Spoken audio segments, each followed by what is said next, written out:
Quand l'Hermione lève l'ancre et qu'elle s'apprête à appareiller, il faut jeter un œil en bas dans l'ancienne soute à poudre à canon.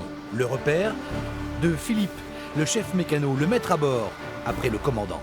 Ici, on est au cœur de la propulsion. Donc là, de chaque côté, les moteurs électriques. Donc les parties vertes, c'est les moteurs électriques. Et ce qu'il y a dessous, c'est les propulseurs. Moi, je suis un peu l'homme de l'ombre du bateau. Je suis le deuxième officier après le commandant. Mais c'est moi qu'on voit le moins parce que, en fait, moi, je suis là que pour aider le bateau quand il n'y a pas de vent. Voilà. Comme je disais, je suis un peu le vent du Koweït. Quand il n'y a pas de vent à l'extérieur, moi, j'ai du gasoil dans mes cuves qui fait avancer le bateau.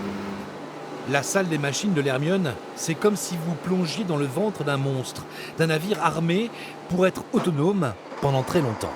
Ici, il faut fabriquer l'eau, il faut le traitement des eaux usées, la fabrication de l'électricité, on est complètement autonome.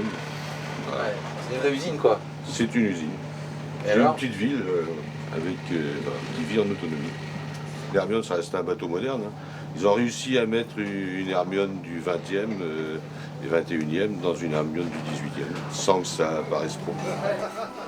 La soute à moteur, la propulsion, c'est le cœur du bateau. Sur le pont, à côté de la barre à roues, on trouve les officiers, le cerveau du navire, parce que pour tout le monde à bord, et ce n'est pas une blague, l'Hermione est vivante. Il faut savoir que l'Hermione, c'est 40 000 pièces de bois assemblées. 40 000 pièces, c'est pas d'un seul morceau. Donc tout ça, ça vit, ça travaille, le bateau respire, on voit bien. Il travaille, il grince, ça craque énormément. On va le faire travailler un petit peu pour que tout se remette en place. Et puis tester tous nos appareils. Là, le chef vient de lancer la machine. On va le mettre en condition un peu plus poussée.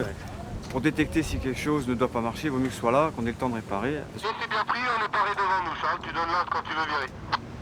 Ok, bien reçu, Stéphane. Après quelques jours passés dans le Pertuis, la frégate est en pleine forme, parée pour prendre la mer. Pour le dernier voyage de Philippe à bord de l'Hermione.